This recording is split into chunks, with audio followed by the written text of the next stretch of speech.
And in terms of ideas, I know that we've been talking about things like Acorns, a company like Acorns that helps it helps you easily save for retirement. So that's a step in the right direction.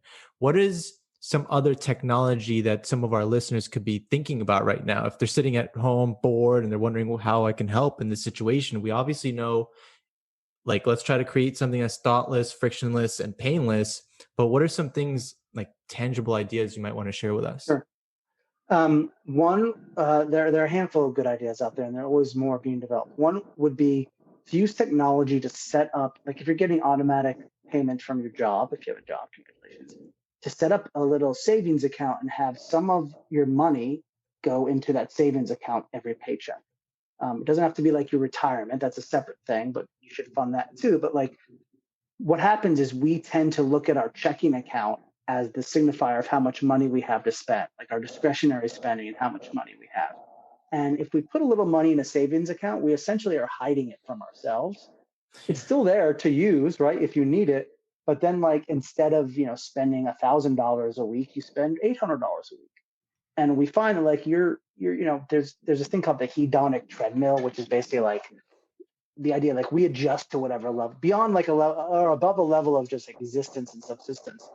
We adjust to sort of whatever level of spending and living Mm. situation we have. So you can kind of trick yourself into putting aside that money. And then you end up saving a little more and you end up not overspending because it's like that extra step of friction to then, if you want to spend that extra couple $100.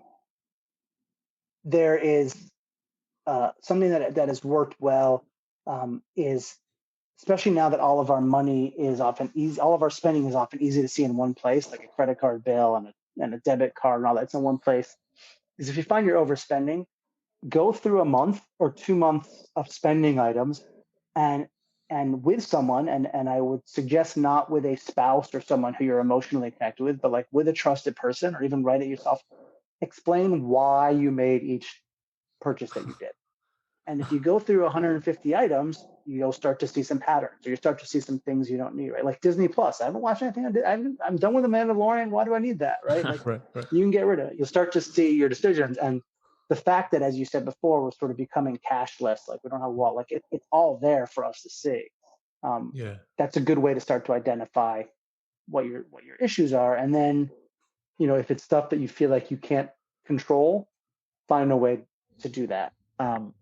There's ultimately like the issue of self-control is really what comes into play so much. Even when we know the right thing to do, we often still make that mistake, right? Because there's a lot of reasons why. And so instead of trying to like say, oh, I need to have more control and being like the tough guy that's like, I can just do discipline. It's not discipline. You set up systems, right? You make it so that you, you disable the automatic withdrawal into your cable bill, so you have to pay it every month. You make it so that you can't, I don't know, you can't go to your liquor store and buy booze at 2 in the morning. I don't know what the example is, but you make it so, okay, here's the stuff I have trouble with. Let me stop making that part of Apple Pay. Let me stop making that automatic. Let me like change it so that it's hard for me. You put barriers in your way.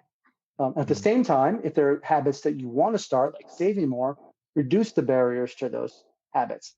Go to your HR department and say, I would like you, and this is what HR departments for, I would like you to start putting more money into my 401k.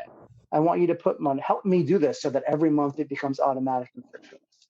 Mm. Um, the more you can identify those habits that you have that are both good and bad, the more you can create barriers for the bad ones and reduce them for the good ones.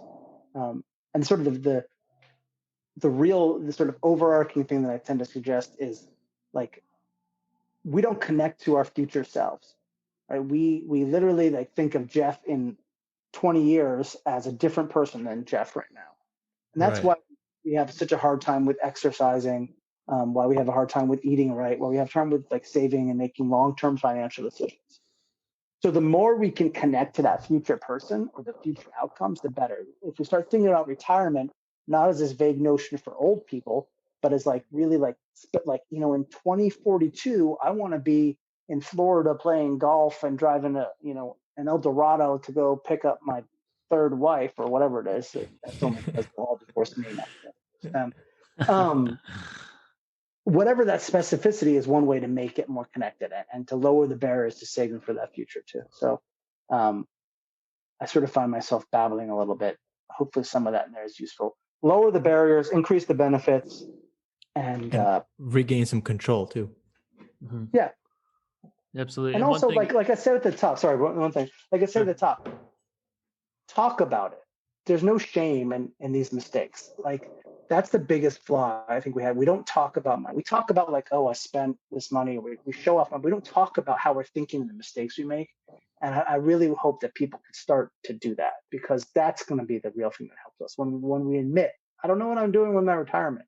I don't know what I'm doing with X, Y, Z. Like, that's the big thing you can do. Start talking to people. Find someone you trust. Right? Sometimes it's the financial advisor. Sometimes it's some guy on a bus. I don't know. Find whoever.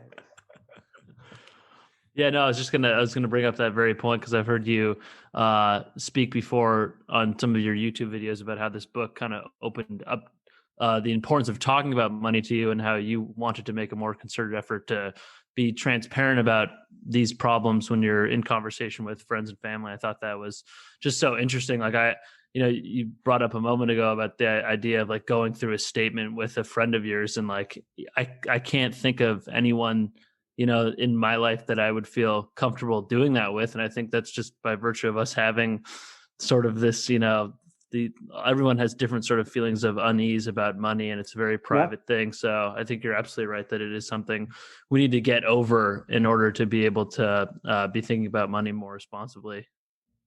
And all my friends will tell me when they're up 100%, but they won't tell me when they're down.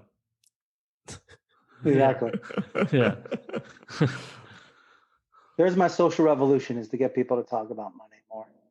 But it is sensitive. Again, it even ties in, I think, like, if money is how we value ourselves as people, whether it's cultural reasons or not, like, that's really sensitive. That's hard to be like, hey, I have no savings, friend. Like, you want to go have a drink? Like, I need one.